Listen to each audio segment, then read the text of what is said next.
Ukamate. Bangi ina grade. Kuna grade 1, 2 and 3. Kama unga ya ugali. Jesus Christ. Sasa bangi accuser grade 1 and 2 kwa hawa watu na wholesale. Sina baki sasa ile si nzuri sana. Sasa hii ndio inauzwa villagers.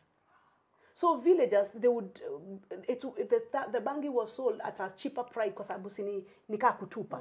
Sasa watoto they could afford, ni watoto wa 10 years, 15 years unawauzia bangi.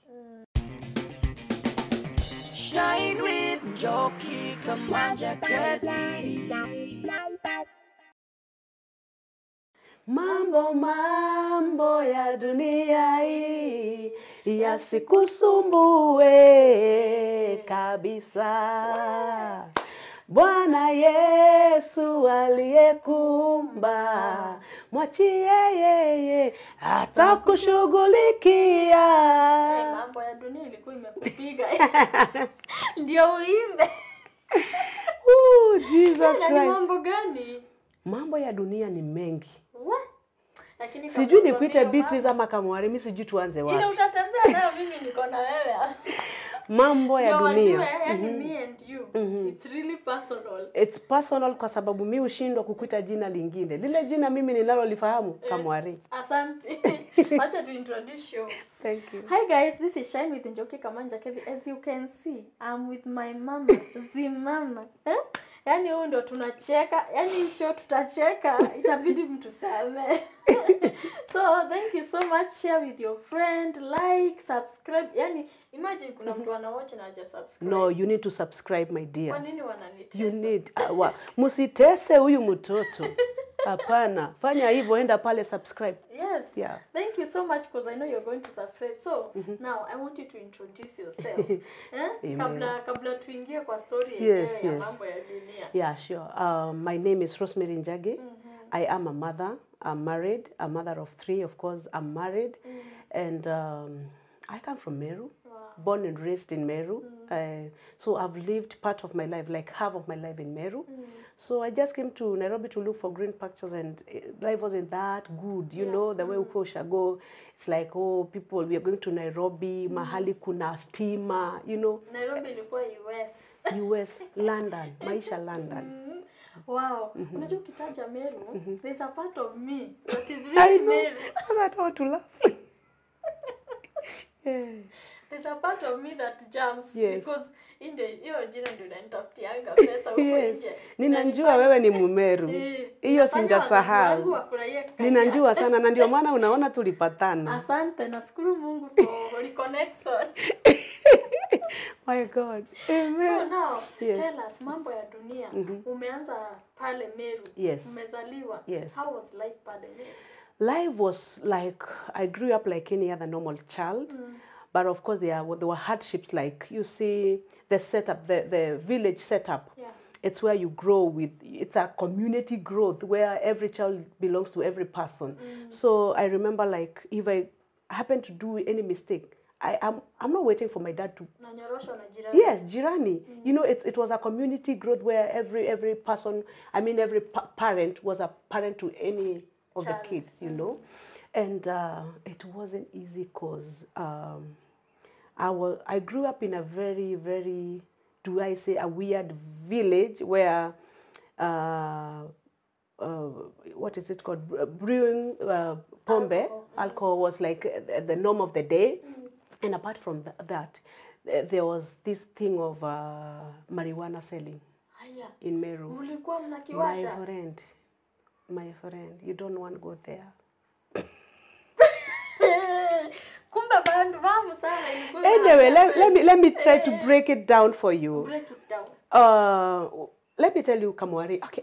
Okay, Beatrice. Kamwari. I call you Kamwari because now I know we have a story, we have a long story, we know where we've come from. But let me tell you, this is not something that I like sharing, but recently I had the Spirit of God telling me, share. Because out of sharing, you'll be delivering people. Out of sharing, someone would be encouraged. They will say, if this is what Rosemary went through, and she's wherever she is right now, of course I know I'm not where I ought to be, but I cannot complain. I'm making, even if it's baby steps, but I'm still making steps. Now let me break it down. I was raised and brought up by a drunkard mother and a marijuana seller, my father. You understand? So mother anaenda napiga zake mingi tu. Baba na yeye yuko hapa. In fact, my friend. Ilikuwa inavutwa, inakuzwa nyumbani. Wow. Yes, bangi. But I'm telling you, Kamwari, life is about a choice. Yeah. And if I'm speaking to any youth, I want to tell you, life is about a choice. I was brought up in a family where they would sell and brew alcohol. Illicit brew. You brew. You understand? But I will tell you, God is my witness. Sijawahi kunywa pombe. Sijawahi kuvuta hiyo bangi. It was at my disposal. Si ati imefichwa, iko kwa nyumba. Pombe ndio hiyo iko. My grandmother, hiyo ndio kazi walikuwa nafanya. Because my mother, nilipoanza kumuuliza mami, hii pombe jameni, ulianza akaniambia hii pombe nilianza kuikunywa nikiwa 9 years. Sasa amelelewa na pombe, my friend. So it's a continuation of something. And it's something you can't tell her to stop because she has known, hiyo ndio kitu imekuwa ikifanya. She can't. How do you tell your child to stop eating ugali? Hiyo ndio umemlea nayo. Hawezi acha. Hawezi. And how, for you now as children, this is your mother, anakuja akisema uko mlea nao. Mwovueta murone murugire irio. Na pata anasema Father was bad news because the things that, let me tell you, marijuana is not a good thing. But weed is not good. Yeah. I mean, it was very humiliating as kids because they would do wonders for Christ. Yeah. You understand? But I thank God because the seed of God can never die. Yeah. Whatever God said that you become, you will surely become. You need to keep on confessing that. Yeah. And so I hated with passion my family, I hated my mother, I hated my father. Because I felt like, God, there were so many questions in me. God, why did you allow me to be born in such a family? Because I had friends who parents were well behaved, they were teachers, others were doctors. Now wewe mtoto wa nani? Wewe mtoto wa nani jameni? Hata huwezi introduce. How do you introduce your drunkard mother? Anastaga, my friend. Yes, so that's the life I grew. Then I went to school miraculously. When I went to the first year. Form 1, sorry. Yeah. My uncle is the one who used to pay my school fees. Because my father was, whether you go to school or not, I'm not bothered. Okay, of course he really loved us, but sasa mtu ambaye anavuta bangi. Wewe unaona na mawazo ya kupeleka watoto shule? So it was there, but I thank God because the end of the story is very beautiful. Yeah. Very, very beautiful. Because now this time when mko shule primary mnaingia form 1. For your uncle to step in, is it because he saw our watoto wakiendelea hivi they might not end up to be what people would want them to be? One thing I think he stepped in because according to us in the village, I think we were bright. We were bright children and we were very well behaved. Despite being brought up in a very funny family, we were well behaved. And my uncle really loved us so much. I don't know for which reason. You know, God will bring a destiny helper in your life to catapult you to the next level. Yeah. So he was, and of course, he really loved my father. You know, they're brothers. Yeah. He really, really loved my father. So I think he took us to school because of different reasons. He was a wealthy man and he was a generous man. So if I have this money that I'm helping villagers, why not my own blood? Yeah. Wow. Now you've gone to Form 1, pale umemaliza Form 4. Yes. After that? I need to touch about life in school. Utajuaje nilitesa? Tuambie. You know, kama unatesa hivi kwa Christ, lazima before Christ, ulikuwa mtesi wa watesi. Now what happened? It was a culture shock. I'm going to this school. I'm born and raised in the village of the villages. Now I'm going to this school where it's a school where there are different tribes. You know, kids from different people, tribes. We have Kukes, we have Kambas, we have Luyos. And let me tell you, they are speaking polished English. Wewe umetoka mashambani dada. It's the first time to hear dynamics. I'm from a school where we were taught English kwa Meru. You understand? This is a good. eno nebori. Sama baby. Baby Jesus. So I was like, where do I start? Lakini I keep on saying in this life, be yourself. Don't kill yourself over things that you cannot change. So it was so hard for me. I remember by the time I was finishing my 4th form, I cannot tell you that I was able to speak in English. Ulika bado na Kimeru. Kimeru ilikuwa too much, my friend. Like I am who I am. I am who I am a Meru. Yes. You will never change and me. Nobody is gonna... Yes, nobody. I'm Googleable. Nitongea Kimeru, blah blah blah. But anyway, life hit me so hard when I finished my 4th form. Because now I'm coming to Nairobi, where you like it or not, you have to work on yourself. Because life is so unfair in Nairobi. It's a man-eat-man society. If you have nothing to show, you will suffer. I would go places, I speak, wananiuliza, umetoka Meru gani? And me, I was like, are you a prophet? How did you know that I'm from Meru? Accent, my friend. Umebeba Meru kwa mgongo. Yes. Wow. So I decided to work on myself, pole. I'm still working on myself because, you know, life is the way you take it. If you believe and you accept who you are, you say, all is not gone. Let me start from somewhere. And we are never too old to learn. And every day is a learning day. True. So it wasn't so easy. It was full of challenges. But man, we are of them that never shrinks back. We can never shrink back. Now this time you've come to Nairobi. You're trying to work on yourself. What are you doing in Nairobi? That's a story for another day. I landed in Nairobi. Let's give it today. Yes. I landed in Nairobi. Immediately after I was done with my 4th form, at a resort hazijatoka. So I followed this uncle of mine. He came visiting Shagu, and I felt like, why I really did want to stay in Shag, because sumelewa ushago the setup sasa ya ushago ya kwetu umeshaishika, ni ushago ya pombe, ya bangi, and what do you expect in such a village? Early marriages. Sutaolewa. There are so many girls of my age mates. Immediately we were done with school, waliolewa. So I felt like I should run from my village because I know that I'm bigger than what my village is. You understand? So when my uncle came visiting from Nairobi, nilimwambia mimi nataka twende Nairobi na wewe. Na siwachwi. So hata sina ID. Unajua nimeweza shule, sija process ID yangu. Nikamwambia mimi tunaenda. So I land in Nairobi. I do not have an ID and there's no work for me. Utaandikwa na nani? Hauna anything to show that you went to school. So I landed a job. I became a house girl. Yes, nikaanza kufanya kazi ya nyumba. I became a house help. Nikaanza kufanya kazi and I was comfortable because I didn't want to go back to the village.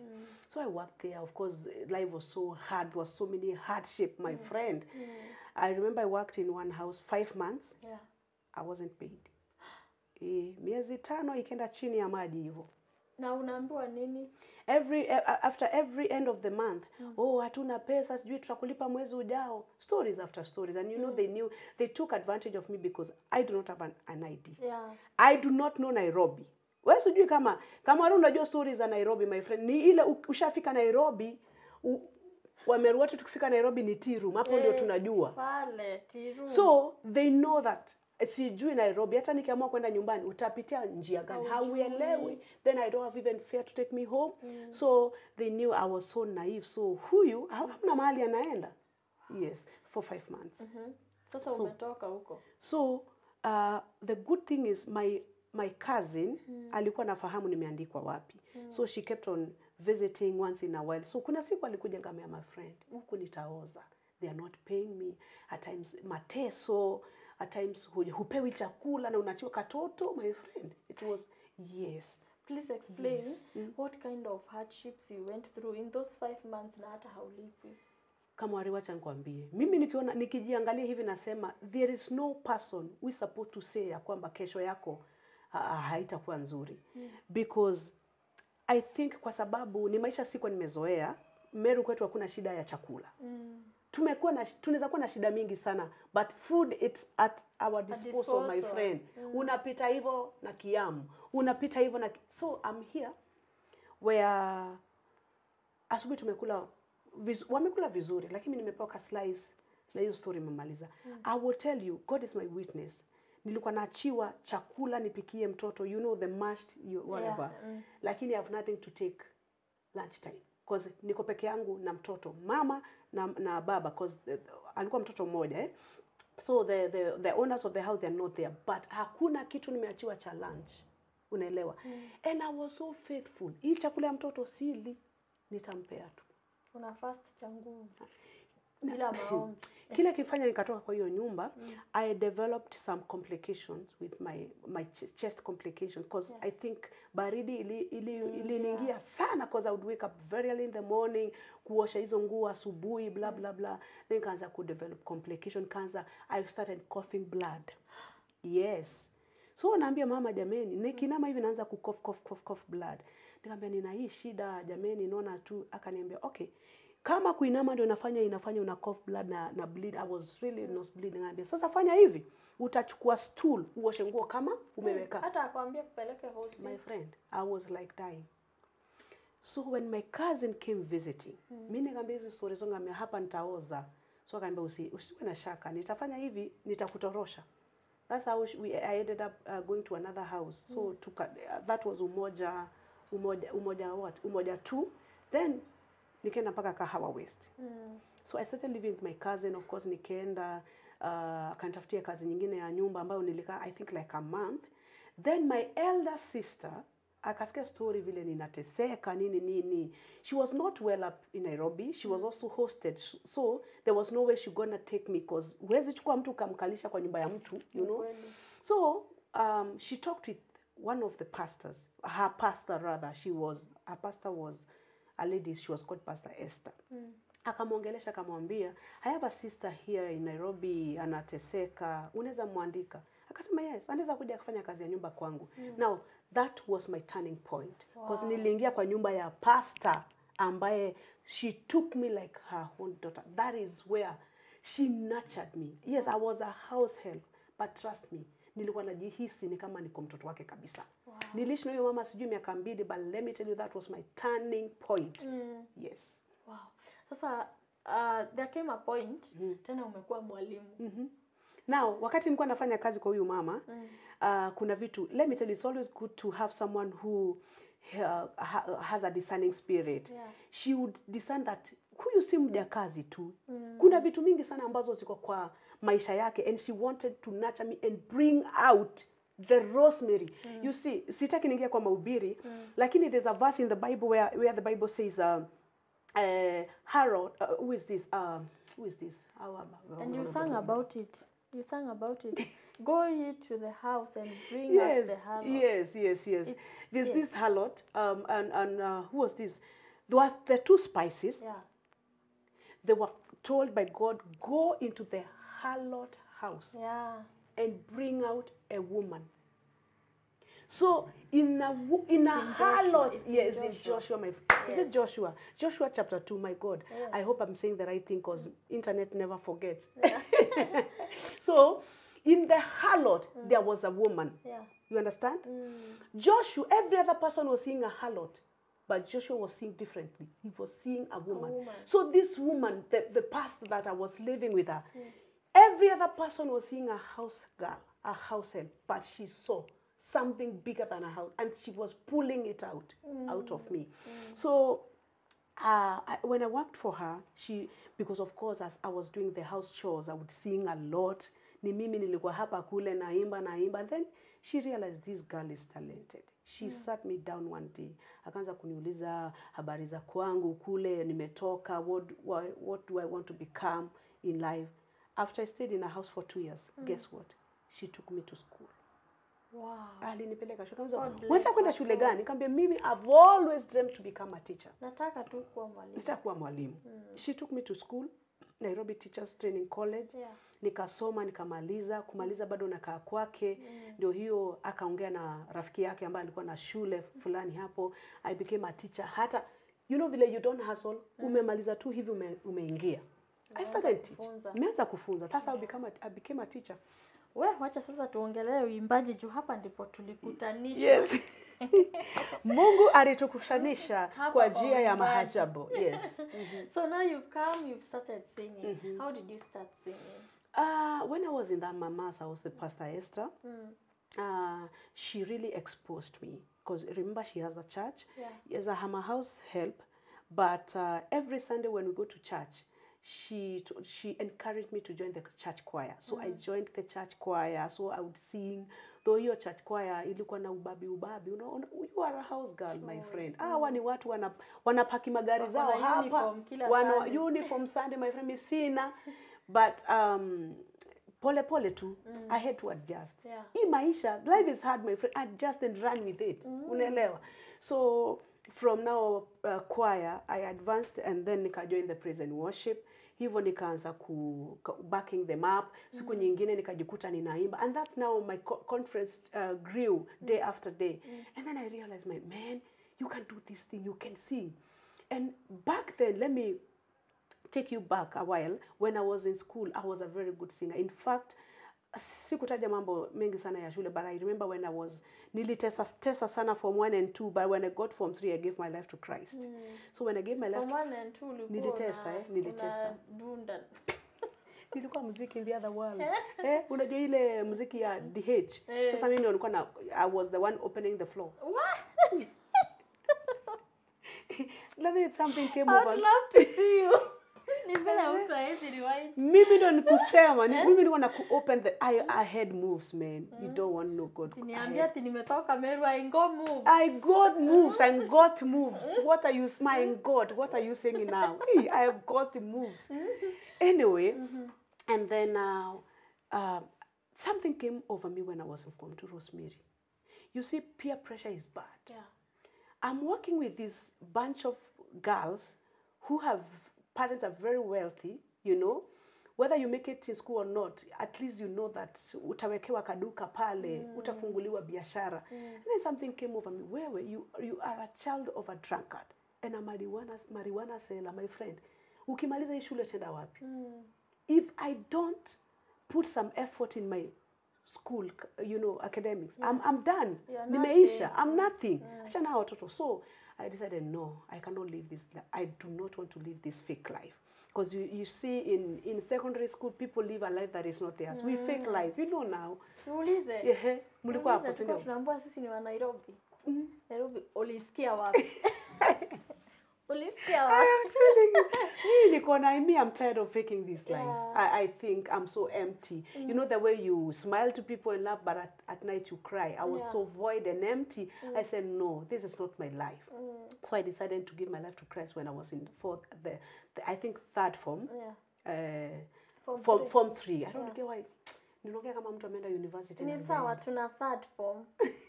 Na third year. We will take it. Yeah, so I gave my life to Christ. Now, I started singing, and people, of course, told me in secondary, you have such a nice voice. Yeah. So I said, if people are believing in me, why not? So mahali hapa tuko kanisani sasa, I'm beginning to, you know, to build that which I was told when I was in school. And that's how, siku moja nikasema, I think I can become a singer. I started now composing songs. Na compose nasema hii na umeru mingi sana, wacha niweke chini. Amero baba ime. Kama ria chana na mimi. Because I started composing. Hii interview taisha jamani. Wacha tucheke juu. Let's laugh. I'm telling you live. Let's enjoy life. Yeah, tumelia sana, wacha tucheke. Wacha tucheke, tumelia sana. So nilianza kwa composing Kimeru songs na ndio hiyo unaimba. Hey, kashindwa hii. And then okay, nilitoa na tukafanya video. And of course I can't complain, it was good because it was well received in Meru. But then you know, we grow. You know, life is about growth and life is a process. Kwa hiyo ukishoot video, I remember kunao ulikuwa umevaa kama Angela Chibalonza, Congolese. Ulikuwa ndio unapinduka. Hua. Let me tell you. You are like, I have to make it. I have Congo. to. I am telling you, let me tell you. I really, really loved Angela. Yeah. Yeah, because tukua secondary school na primary, Angela was singing. Yes, Angela was Alikuwa Angela. naimba, sasa hata nyimbo zake mimi nilikuwa naziimba sana. So it was my prayer that when I get to Nairobi, at least I will get to meet this lady. Yeah. But she died, was it 2007? Yeah, God so, rest her. yeah, but I really, really loved her. I think she was my mentor, you know. Because actually your dressing Yes, was Angela. Kila kitu. Angela, I'm telling you. And you know now your face and her face ziko like mnafanana. Do you know people thought that I'm not a Marian? I don't know. People would relate me to Watu wa Meru umesikia Marian, we are Marian. We are Marian by birth. You like it or not? Marian. Yes. We are American. American, here we come. Sasa umevaa kama Angela, umeanza kuimba. Nimeanza kuimba. Then nikasema we grow because even musically it's a process. Yeah. So nikajiita kamkutano nikasema ndio umeimba Kimeru vizuri, but I want to go international. And you know what international people do. We need to reach more people. And I started saying, okay, I need to start singing in Kiswahili because I will get to a bigger range of people. Yeah. I want to touch lives in Kisumu. I want to touch lives in Mombasa. Yeah. So I decided, okay, let me work on myself so that I may do Kiswahili songs, at least so that I may touch lives in. And you know, a wider range like Tanzania and the like. Yeah. So that's how now, that's how Mambo ya Dunia came in. Because actually, for people to know you more better, it was Mambo ya Dunia. Exactly. By the way, it brought me to a limelight. Yeah. A limelight. Kwa sababu kwa usanii, unaenda na ka limelight. Sini viwango tu. Limelight hatujafika na limelight. Yes. Wow. So now you've sung Mambo ya Dunia. Umeletwa kwa mwangaza vizuri. Alafu sasa hapa kwa Kula Neno ndio tumepatania. Let me give this story. I will never forget that day that we met. I've done Mambo ya Dunia. Yeah. And hiyo Mambo ya Dunia ilikuwa inafanya tu vizuri. Wamecheza kwa radio ka TV. So I had series of interviews. Yeah. So in the series of interviews, I remember that time I had someone we were working with. Nilikuwa nimempata, how do I put it? I was introduced to him. Ya kwamba his music manager alikuwa anaitwa Jimbena. He still does that for me. So Jimbena akaniambia, wacha kuna so many interviews nataka uende ufanye, na moja ni ATG radio. Yeah. So nikamwambia basi, I had no idea ATG ni wapi because you know I was still green in some areas. So akaniambia tutaenda pale utafanya interview. So nikaja ATG. ATG nimekuja nimefanya interview nimemaliza. Ninatoka naona a very tiny Her Highness Jesus Christ. Her Excellence. Mungu ana viumbe. Mimi ni kimoja. Very tiny. Kamware, you are tiny. Jesus. Siwache. I saw a very tiny girl. She was running after me. Oh, my name is Kamware. Blah, blah, blah, blah. I want to... Let me tell you. We connected. Can you... Because actually your video shoot was the next day. Week. Wasn't the next week? It was the next day. Saturday. Are you for real? And we did the practicals on Friday. Yani ilikuwa by fire, by force. By fire. You came and told me I'm a very good dancer. I didn't even give a thought about it. Tomorrow, I'm doing a video shoot. Come. Yeah. From nowhere. Because we met on a Thursday, then on a Friday we went for the practices with the, and the video shooting, the live video shooting was on Saturday. I'm telling you, that was fast. My friend. Na uliona mambo nilitenda. Let me tell you. Mtendaji, mashuhuri. It was a do or die. Wakenya nilijiua. Suli tutesa. That video. People, go. And then mtafute, go and look for, go to YouTube. Jesus Christ. In short, tunataka kunianika hapa TBT. Fanya hivi enda tafuta. Subiri niwaambie. Enda kwa YouTube, tafuta Rosemary Njage, wimbo ambao inaitwa Kula Neno, ama nyimbo nyingine inaitwa Papa Godo. Alafu angalia msichana ambaye anaruka ni kama hana yani ana mabawa, yani Jesus Christ. If this, I was like, this girl, that she has Nigeria to Kenya. What are you saying? Nigeria landed. Was in Kenya. It landed. What do you see? Oh, by the way, we are praying for Nigeria. Yeah, something is happening there. There's We really pray for them. They'll have peace. But that's how we connected. And when we did that video, nilisema huyu nayo. Simwachi huyu. Nikuzielewe. Tuende tukiendanga. And that's how now we started working together. Every week tuna But then let me tell you one thing. You're the person who made me land in Mombasa. Amen. You made me land in you. Nyinyi mnajua nilipatishwa ndege? Yeah, remember I told you I was tunapanda ndege hauna mpaka passport. Ukafanya mbio, thank God.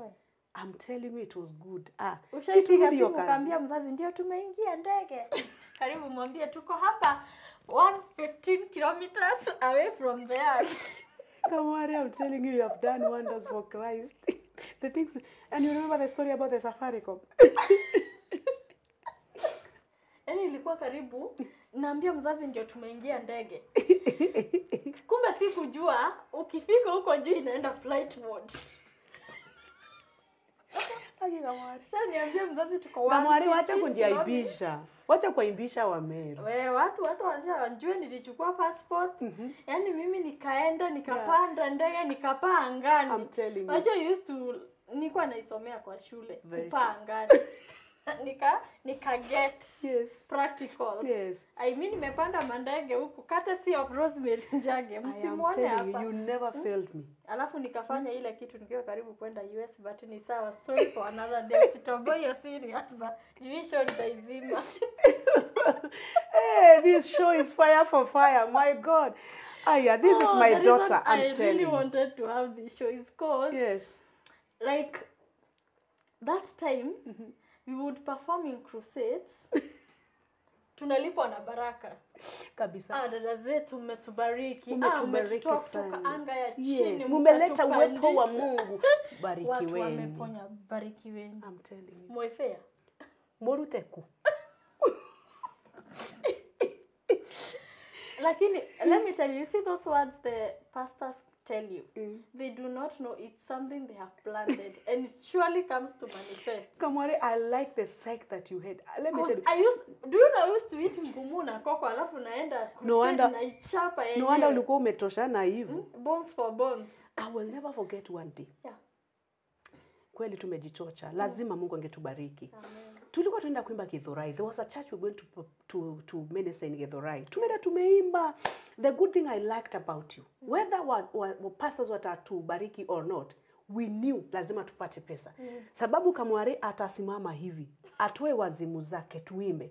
Let me tell you, tutauza CD zote and then we would sing. Tukimaliza kuimba hivi, unachukua CD. Hii lazima utachukua. Nunua. Mwingine unakuja unambia CD zimeisha. Uko na zingine? Uko na zingine. Now let's recap to where you are right. No, let me finish this story. This one day. Mada tukaimba, tukamaliza tukauza CD. Tukabasha. All this time my dad doesn't know what I'm doing. You are in college. No, tulipatana huko mtoto mdogo sana ulikuwa college. No, nilikuwa nimegraduate. Oh, ulikuwa Kamwari basi ulikuwa na mwili kidogo. Miaka hii kama gotini. Na tusiseme miaka hapa. Hatuwezi. So, all this time I am dancing with you. Budangu ajua mimi niko job. Job gani wewe usijali niko job. Nimepata job ya marketing, sina marketing. Hiyo marketing hapa, my friend. Sasa sisi tumetoka hiyo crusade. I mean that church. Tumeimba, tumeuza CD zimebaki CD 10. So we were going home.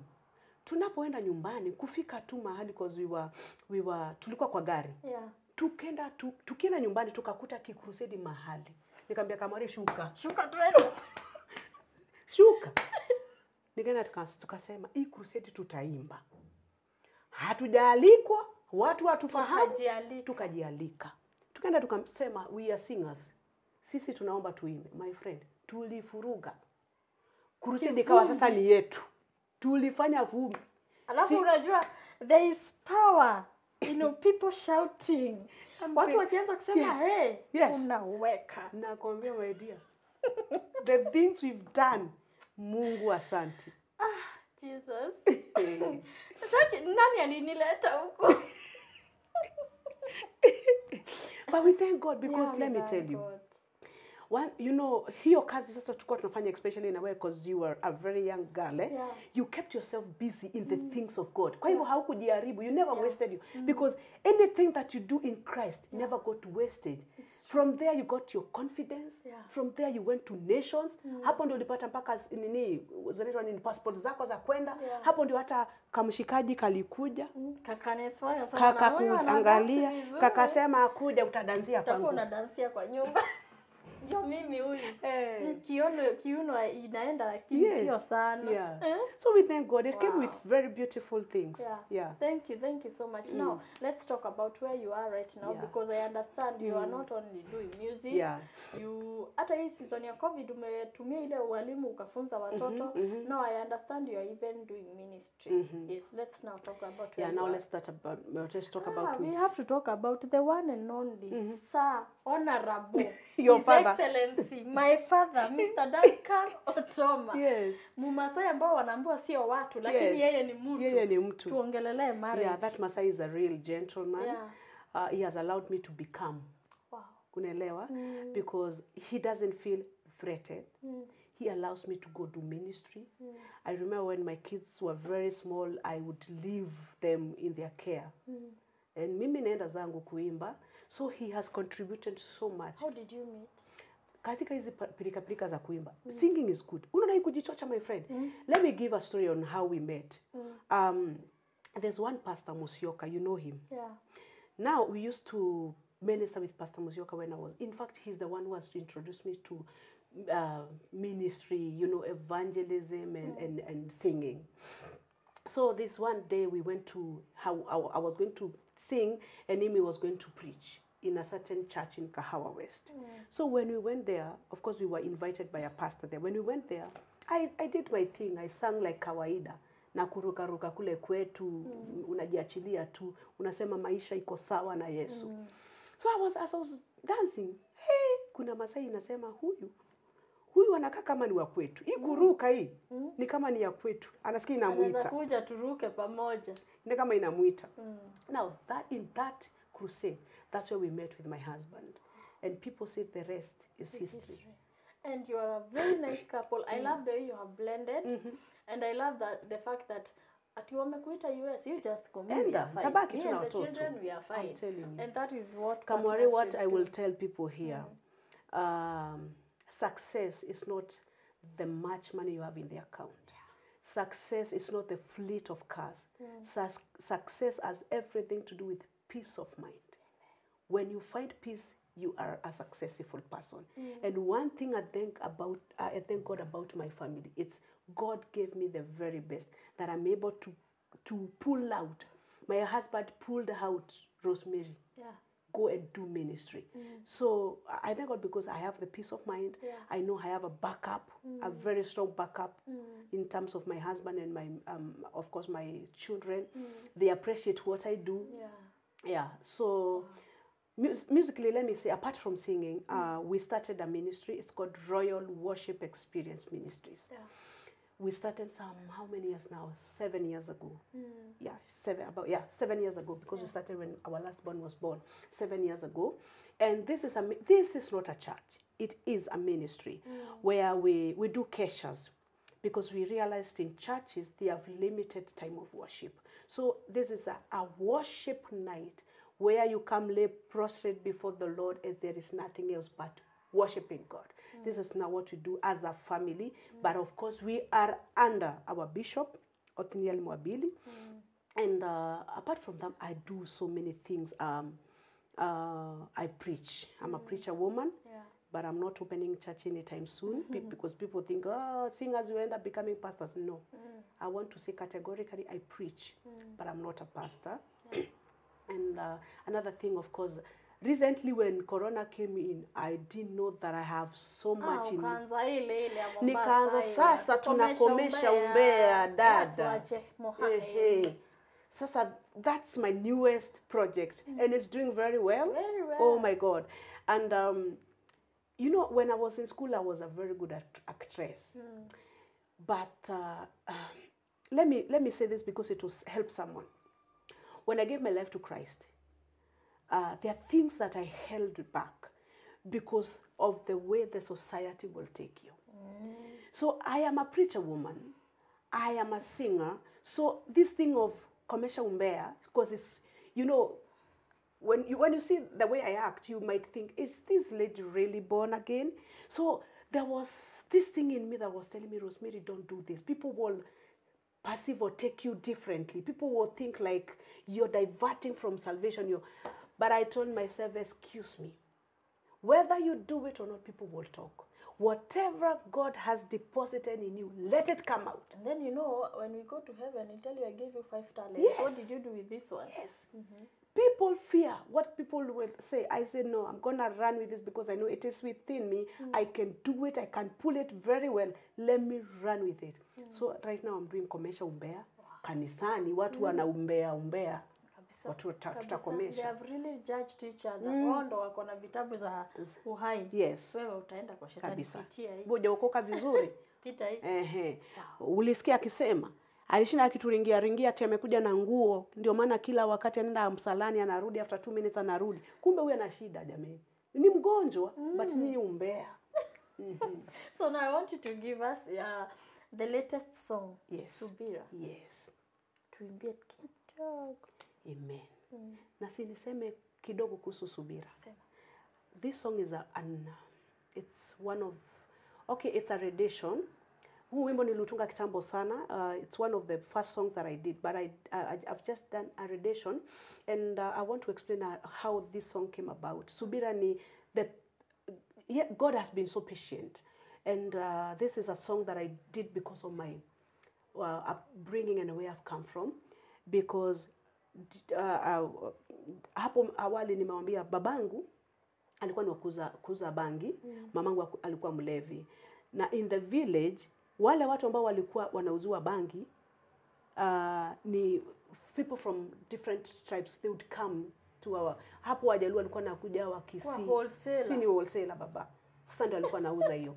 And then ile inabaki bangi kidogo, ile inabaki guess anajipigia inapewa watoto, sisi lakini inauziwa kwa watoto. You see now bangi, wacha nikuelezee vizuri my dear, ndio ukamate. Bangi ina grade. Kuna grade 1, 2 and 3 kama unga ya ugali. Jesus Christ. Sasa bangi akiuza grade 1 and 2 kwa hawa watu na wholesale, sina baki sasa, ile si nzuri sana. Sasa hii ndio inauziwa villagers. So villagers, they would the bangi was sold at a cheaper price kwa sababu nikaa kutupa. Sasa watoto they could afford, ni watoto wa 10 years 15 years unawauzia bangi. Unaelewa? So village yote watoto wamedua. Sijui kama unapata hiyo picha, because mtoto mdogo akivuta bangi, what happens to them? So this song, wakati nimeingia Nairobi, and then I was reflecting on how the faithfulness of God. My father and of course so many other people in the village walitumwa na shetani kuharibu watoto sana, but the mercies and the faithfulness of God, they were not, God would have striken them dead. God would have, Mungu hakuwa strike dead, because he's a God of a second chance. Kama ingekuwa binadamu, hao watoto wangekufa, wangeuawa. Why are you doing this to kids? But God is so faithful. And how are they right now? Hao watoto, your parents? Let me tell you, it was a happy ending kwa sababu babangu, he gave his life to Christ. Amen. Na hakuna watu waliwahubiria. Walikaa hivyo kasema, jameni tumezaa, we have 6 in the family. Sisi hakuna malezi mazuri tulipewa na wazazi. Hakuna mzazi atakwambia usilewe, usilale na wanaume, nothing like that. Wewe live your life.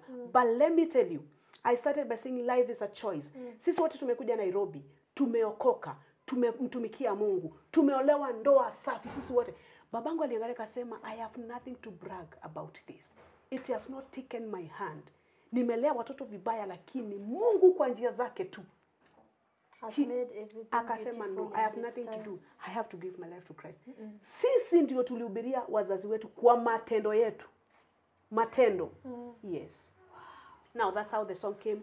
Ungalikuwa binadamu baba, ungalisema ni uwawe baba, kwa zile dhambi zote nimetenda mbele zako, lakini baba ulinisubiri nikatambua dhambi zangu zote na nikatubu mbele zako, nitakuishia. Yeah. It's a really nice song. The first ad nilishare. So Thank you. nilishare Yes. because I really felt it's a really nice song because God has really been patient with us. Yeah. Because even for us, ni vile maybe you interview ni wewe, if I was to give my life here, watu wanasema, hey! I know. That's why nobody has a right to judge any Very person. true. Because God works with someone a personal journey. And you know, I know somebody will see if God can take you from such parents, such upbringing, to a place where you are right now. There's nothing that God cannot do. Yeah, sure. And I'm so grateful because personally I have been part of your life. Najua leo it was recap uliona wakasema hii ni huyu. Ni huyu, I'm telling you. And I thank God because you planted a seed and now you see the fruits are here. I'm telling you. And I really want to thank God for you and your Amen. family. And thank you so much for Yes. that time you held me up. And I thank God for not losing contact. Yeah, sure.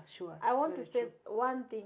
There is power in keeping contact and living a place with respect. Very true. Because even when you come back, you'll have reception. Very true. And I want to thank God for that. Amen. Thank you so much.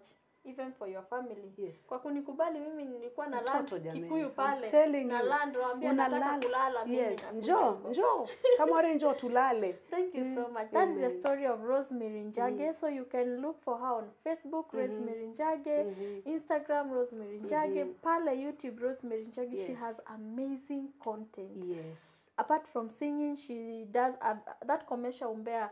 It's an acting with a lesson about how you should behave as a Christian. And I really love it, by the way. So God bless you so Amen. much. And God bless you Amen. as you watch. Amen. And remember, here is where you say, you're the light and you can shine. Shine with Njoki Kamanja Kathy.